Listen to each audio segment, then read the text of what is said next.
Hi Emma, I really like your paper. I especially like your final example because you're referring to a very specific event, and it clearly substantiates your thesis that being a bully doesn't help a kid's social status. It doesn't make a kid more popular. So I'm just going to go sentence by sentence. First sentence, according to the article, being a bully does not increase a kid's social status. Great. By bullying, most people don't really want to be around the person who bullies. By bullying doesn't really introduce that sentence correctly. Instead, what you really mean, let's just make it simple. Actually, I'm going to change the color of my pencil here to orange, and hopefully you can see it a little bit better. What you really mean is that most people don't really want to be around a person who bullies. Let's make it simple and clean. Here's the thing, now I'm looking at this but here. In a formal essay, you don't want to start a sentence with the word but or the word and. So in this case, I think what you'll be better off doing is let's put this as a comma. Most people don't want to be around a person who bullies, but, comma, with a but, they don't want to get bullied themselves. So, instead, they have fake friends. Fake friends just hang out. If you're talking about a hangout, if it's a noun, then it's one word. But in your case, you mean you're talking about a verb. So hang out needs to be two words with bullies, so they don't get bullied themselves. Again, you started a sentence with but. This time, instead of adding a comma and putting the two sentences together, let's take out the but and start your sentence with sadly. It's an introductory word, so let's put a comma after it. Sadly, the bullies are led to think that they have real friends, an empty friendship. This is a lovely phrase and a well-put thought, but it's not a complete sentence. So figure out how you want to fix that sentence fragment. Would you like to put it inside another sentence? Would you like to add to it? Would you like to take it away? Decide what you want to do. All right, moving on to the next sentence.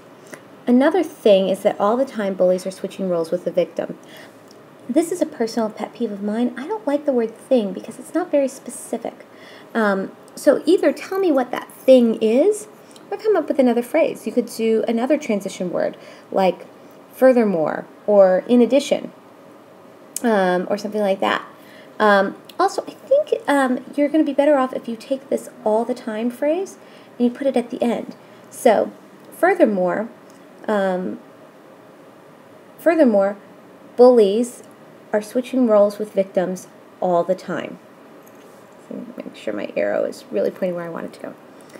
An example of the role reversals is that one week a kid would be a bully and mess around with an innocent kid.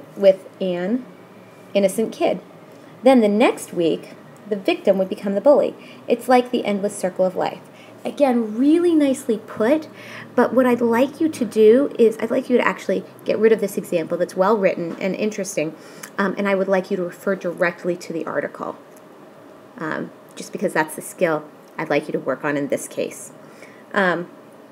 And then finishing up, now you're going to use your own example.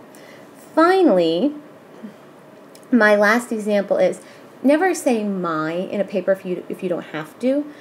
Sometimes you have to if you're referring directly to yourself, but we know it's your example because you're the one who's writing the paper.